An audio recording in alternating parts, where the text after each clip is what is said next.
Dear Osman Ismail, Department of Law, University of Reading, thanks for joining us today. No problem. Thank you. Thanks for giving me this opportunity to give my view about the issue. Thank you, very kind of you. So in Turkey, the attacks to HDP and the closure of the HDP is main topic now. What would you like to say about that? What is your comments? And do you think Turkey is a democratic state?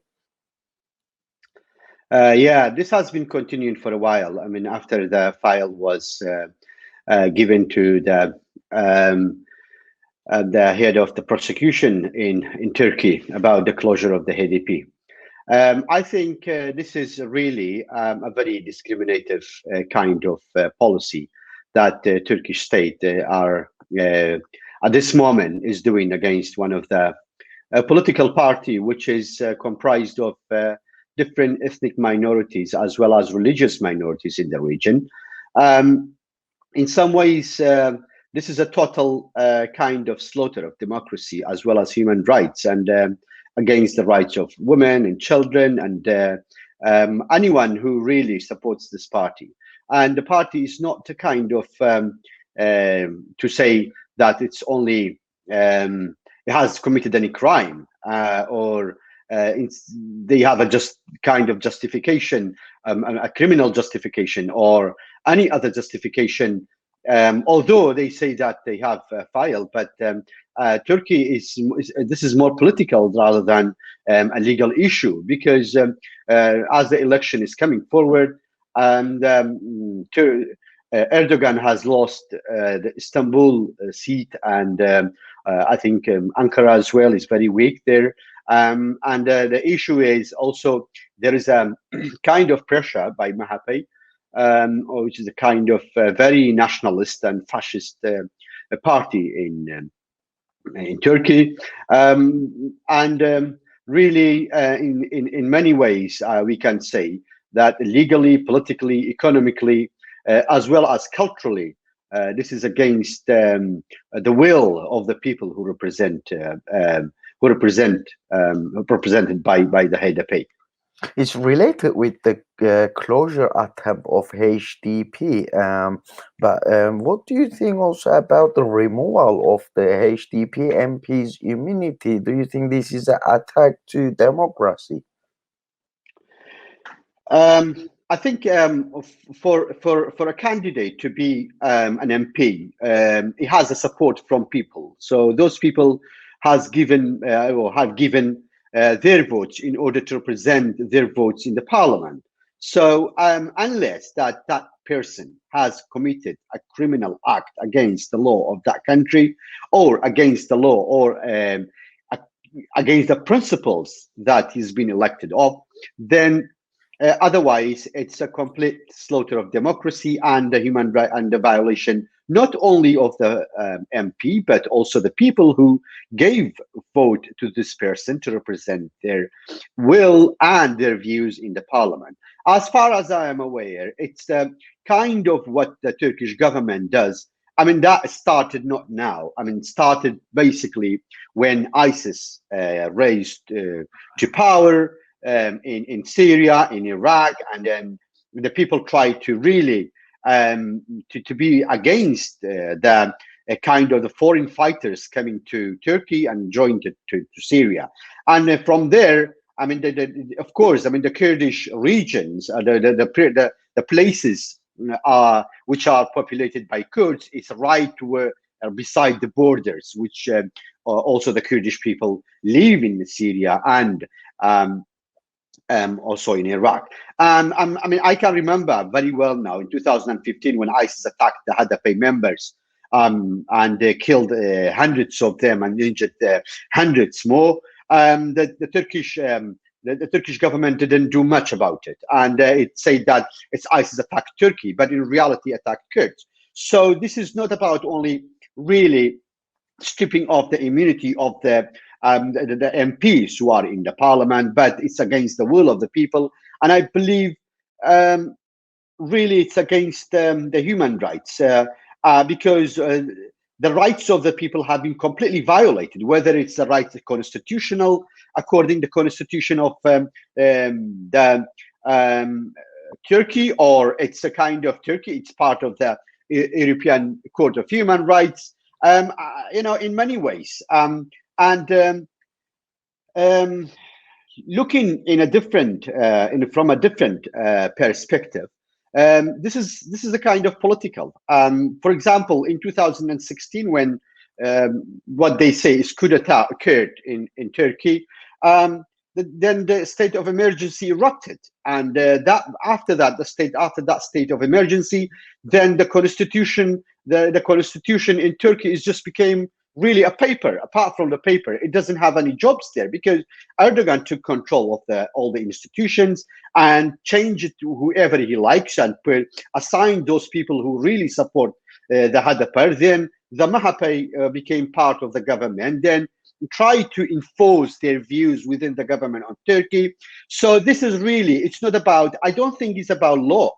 Although that I'm more a kind of a person who have knowledge in law, but what I see is it's more about politics. And this is about the Turkish government against the Kurdish people, as well as those who support the HDP party. Well, the HDP is not a Kurdish party anyway, because it's including, I mean, the Kurds, the Armenians, the Alawis, multiple ethnic and religious minority in them.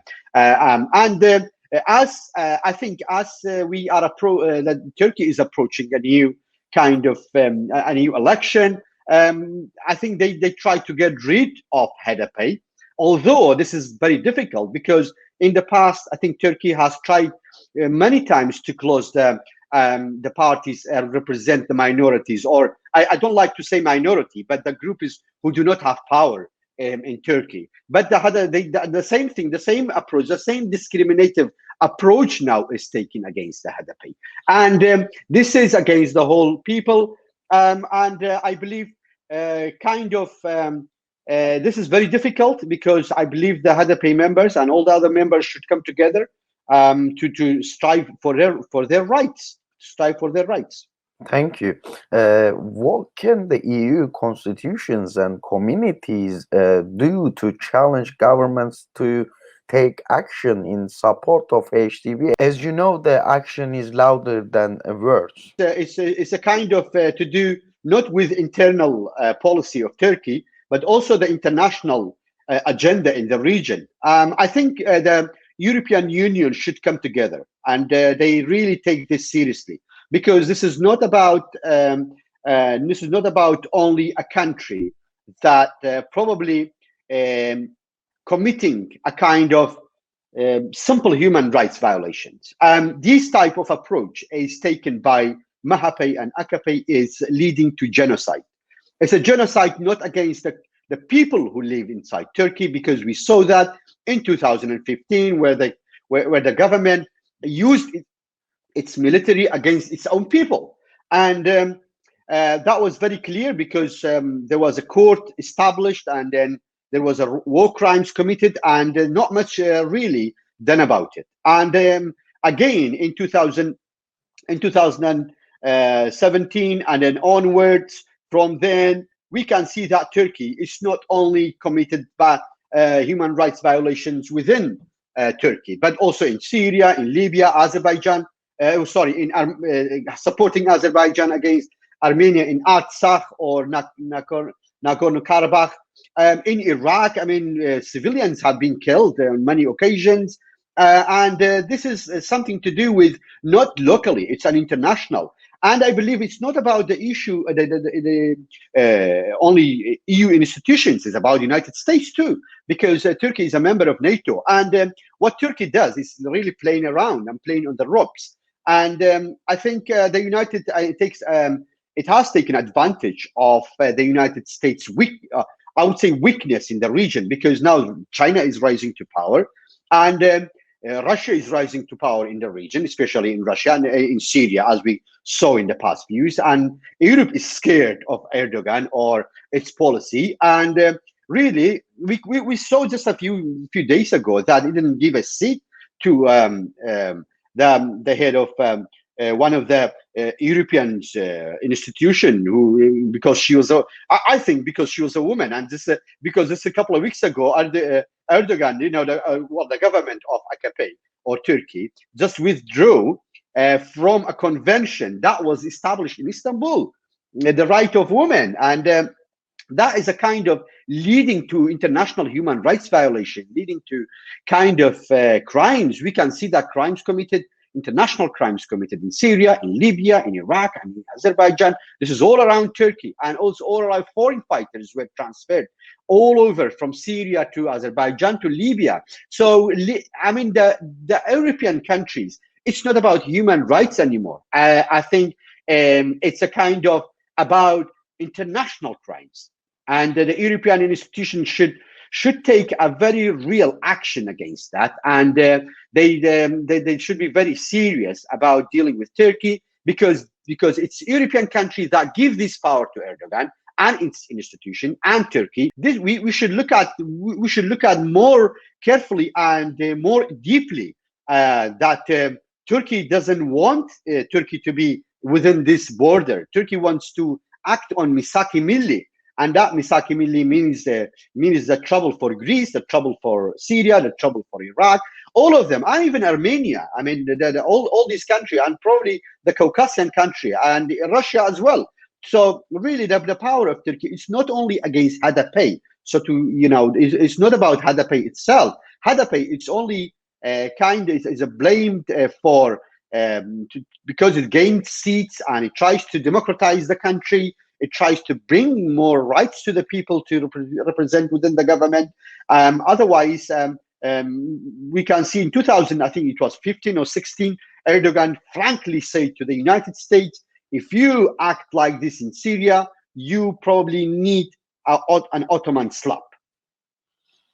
Dear Osman Ismail from the Department of Law, University of Reading, thank you for your comments. Thanks for joining us today. No problem. Thank you very much, and wish you all the best. Thank you.